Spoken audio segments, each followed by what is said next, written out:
Recent గా just 2 to 3 hours of train journey చేసినప్పుడు నాకు ఇది కనిపించింది. రెడ్ కలర్ డ్రెస్ వేసుకుని ఒక పిల్ల కనిపిస్తుంది కదా, ఆమె చాలా చిన్న పిల్ల. పడిపోతుంటే పట్టుకుంటూ ఉంది కదా, ఆమె వాళ్ళ అమ్మంట. ఫుల్ గా డ్రింక్ చేసి అసలు బాడీ పైన కొంచెం సెన్స్ కూడా లేకుండా పడిపోయి. స్టార్టింగ్ లో చూస్తున్నప్పుడు ఓకే సీట్ లేదేమో, మేబీ కింద కూర్చుందేమో అనుకున్నా. వాళ్ళిద్దరు ఎక్కడికైనా వెళ్తున్నారేమో, అదేంటి వాళ్ళ డాడీ ఎక్కడ ఉన్నారు అనుకునే లోపు వాళ్ళ డాడీ కూడా ఫుల్ గా డ్రింక్ చేసి అక్కడ స్టెప్స్ దగ్గర కూర్చుని ఉన్నాడు ట్రైన్ లో.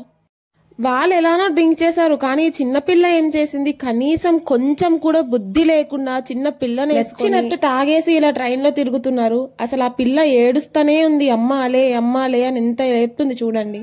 ఇంకా వాళ్ళమ్మ ఎక్కడ లేస్తుంది, అసలు ఒంటి మీద సోయ లేకుండా పడుకునుంది. ప్యాసింజర్స్ అందరూ అటు ఇటు తిరగడానికి ఇబ్బంది పడుతున్నారని చెప్పి లేపడానికి ట్రై చేస్తున్నా, అసలు లేవడం లేదు. ఇంకా చూసి ఎవరో ఒక అతను కంట్రోల్ రూమ్ కి కాల్ చేశారు.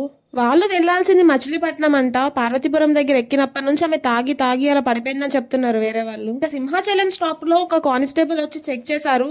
పిల్ల చిన్న పిల్ల కదా, ఈ పిల్ల ఏం చేసింది, రైల్వే స్టేషన్ లో దింపితే కనీసం అక్కడ జనాలన్నా ఉంటారు, ఇక్కడ వద్దు అని చెప్పి కొంచెం అడ్జస్ట్ అవ్వండి అని చెప్పి వాటర్ బాటిల్ లో వాటర్ తీసుకుని ఫేస్ పైన వేస్తూనే ఉంది వాళ్ళ మమ్మీకి డాడీకి. లేవండి అని కనిపిస్తున్నాడు కదా, అతనే వాళ్ళ ఫాదర్ అంట.